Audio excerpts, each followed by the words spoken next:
Well, in the end, it looked like he played the pot.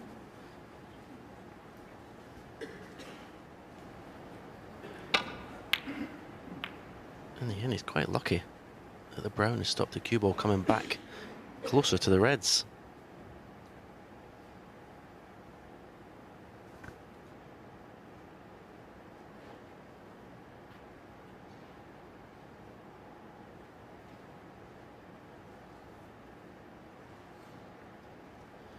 The red will go to middle, but those horrible blind cutbacks, not inviting in the first frame, let alone what might be the last.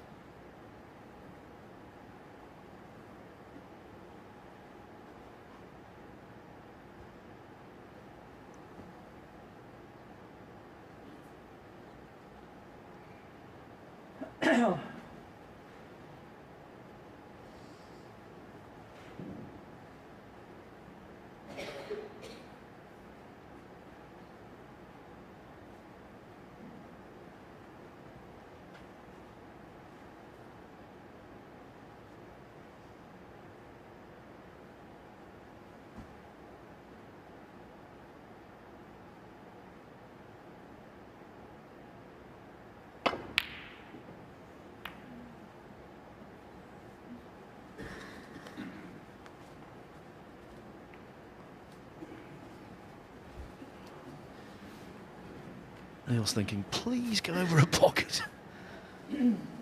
But it refused to.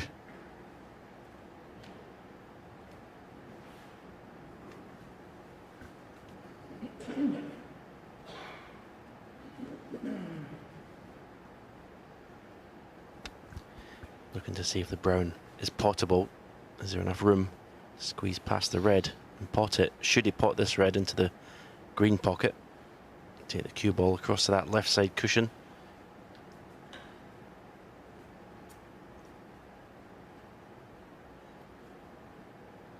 It's amazing when you're under this pressure, you just struggle to find the pot and point on the object ball.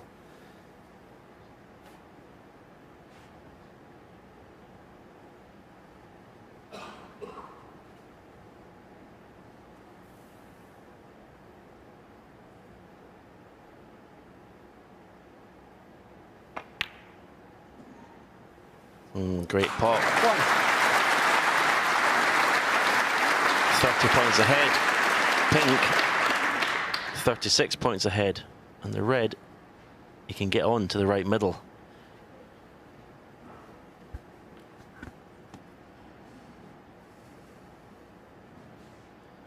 Pressures created by the desire to avoid defeat, and how badly you'll feel if you do lose.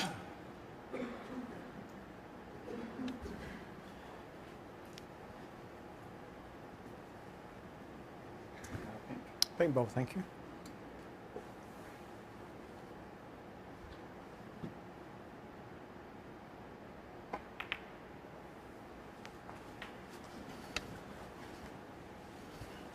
Clever little shot that, but the blue safe.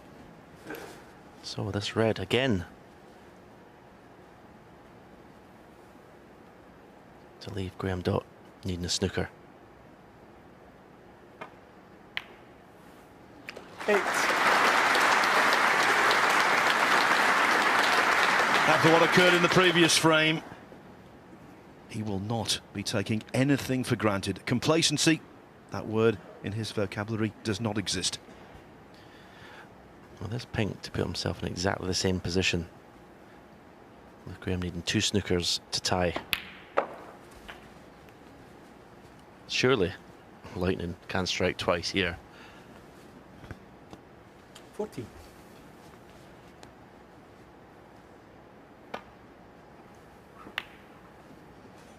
Neil Robertson, 14.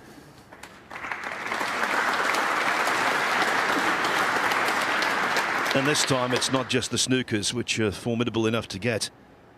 It's the fact that should he get them, look at the green, look at the blue, look at the black. It's a gargantuan task to win this frame for Graeme Dott.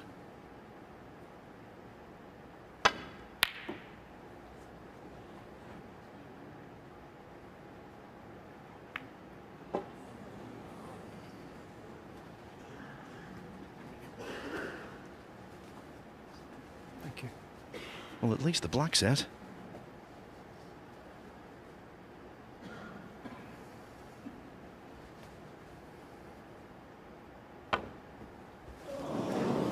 Foul. Graeme Dott 4. Well, I just can't believe this. And Neil can't either.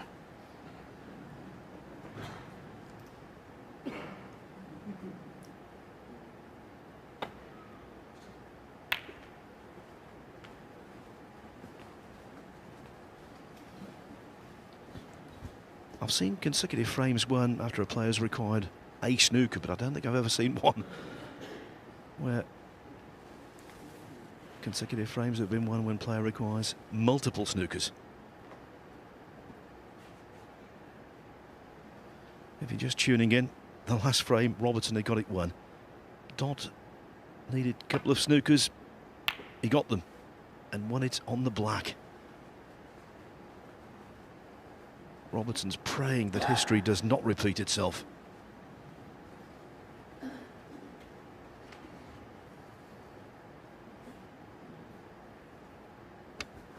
Inner over is going to be Neil's tactic whenever he can see a red.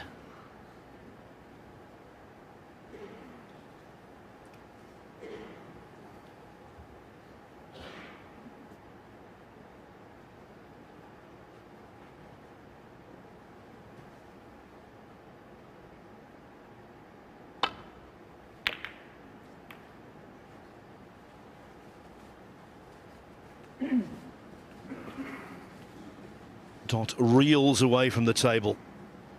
He suspects that could be that.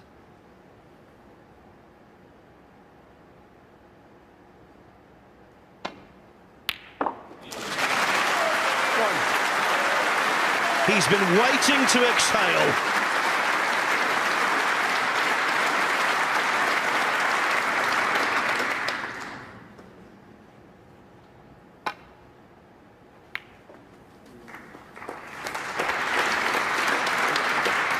It's just relief, Stephen. That's all it is. Relief, pure and simple.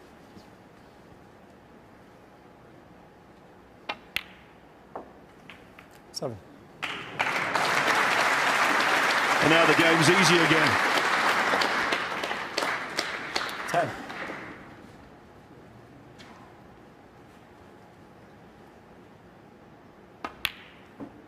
$14. You have to say commiserations to Graeme Dott. What a contribution he's made to this match. But on the day, the best player won. It was a cracking contest with a twist in the tail. But in the end, the Coral World Grand Prix champion is Neil Robertson, but only just at 10-8. I can tell you this, in all of his life, he's never felt relief quite like this.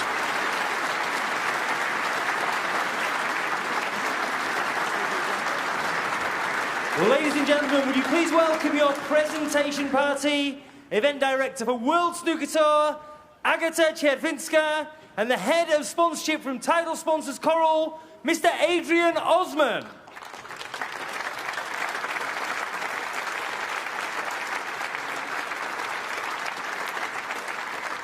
Firstly, your runner-up, collecting the runner-up medal and prize money of £40,000, Graeme Dott.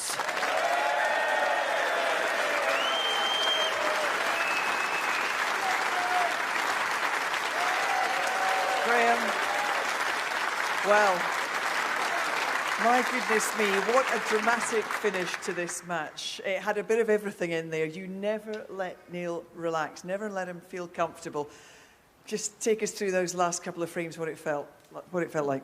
And I never really thought I was involved in the match. I thought Neil was phenomenal all the way through the game. I was even saying to my coach when I was 7-5 down, I can't believe I'm still involved in the match, because I didn't really feel that I was playing that great, but Neil was playing like a robot. It was just so hard to stay with him, and obviously when it got to the end, you've got half a chance, and I did have a few chances there, so but we're all nerves are shredded that time. I know, I think we felt every stroke with you every, the emotion was coming through almost every time you went to the table. Yeah, it was getting that way. Obviously, Neil slowed down a little bit as well. It gave me a bit of hope that he was maybe, hopefully, starting to twitch a little bit. But he's that good. I mean, if you give him the chances that I gave him, he was always going to win. But he thoroughly deserved to win. He was different class. Well, listen, we're very much looking forward to seeing you in the Players' Championship. Obviously, that's coming up. And the way you're playing at the moment, we'll see you in the Tour Championship as well. Yeah, it's nice to be back involved in these. I mean, Neil wins tournaments every week. I win my tournament every 14 years, so it's nice for Neil. Listen, I think it's long overdue. Ladies and gentlemen, our runner-up, Graeme Dott. Well done. Now, let's have a word with our World Grand Prix champion, Neil Robertson. My goodness me, what a way to finish this match. You were never allowed to relax, as I said to Graeme. What were you thinking? Yeah, well, I mean, I got in a lot of trouble in Austria for winning the final 9-0, so people didn't have much to watch. And when I was 9-5 up, absolutely cruising, I thought, it could be another early night. And just one slight positional shot, and then that was it. Graham's safety was just... I didn't want to play anymore. It was just like I was in trouble all the time. And even the frame, I think I've made 69 or 70, and I've rolled the red over the whole 2 snookers, and then the next 3 or 4 shots I was playing, I was in pretty tough snookers, and you're not world champion, for nothing, for not coming back like that. And Graeme showed his absolute class. He really, really did. And it's great to see him still working on his game and improving as a player. I think that we're going to start seeing a lot more of him, especially in the later stages of tournaments. He's already a couple of times semis, final here. So I don't think it's going to be too long at all before he picks up another trophy. He is tenacious, he is that. And what about you yourself? I mean, what a wonderful streak of form you've been in the last few weeks, winning tournaments and making finals. How does it feel at the moment to be playing like this? I don't have too much time to think about it. Every time I'm either playing a match or travelling somewhere, and just an incredible run, really. You don't have many spells like this in your career. And I think yesterday I was really struggling. It was like I was going to the well, and it's like, God, I'm scraping the bottom of this damn thing. How much energy am I going to have left for the final? And I found something today. I actually played fantastically well to go 9-5, and then as Graeme was coming back, I was getting a bit sort of twitchy. I'm thinking, oh God, just like, please, just miss so I can win. But yeah, just really relieved. It's been a great week, great few weeks actually. Just an amazing spell. And of course, you won the Champion of Champions with us at the end of last year. Here you are winning here. You're off to Southport. We'll see you in Llandudno. You could have an ITV Grand Slam on your hands. Yeah, it'd certainly be nice, but there's going to be plenty of players gunning for me now because nobody likes to see someone continuously always in the final. So that's going to motivate other players to play well against me, and it's also going to motivate myself to keep upping my game and keep staying with all the other players. And off to defend your Welsh Open title this week and celebrating your birthday, a big week ahead. Yeah, I got go home tomorrow and then pack my 4th suitcase in the last 3 weeks, and then head back up to Cardiff, for the Welsh Open. Well, you're going to have a very heavy suitcase to take home after today, so I'm going to let you carry on with the presentation. Ladies and gentlemen, Neil Robertson, our champion. Ladies and gentlemen, your winner, collecting the winner's medal, prize money of £100,000, the trophy and the title of 2020 Coral World Grand Prix champion, the Thunder from Down Under, Neil Robertson!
Well, look at that. Wonderful to see Neil Robertson celebrating with his wife there. It's been a long, emotional night for everybody involved.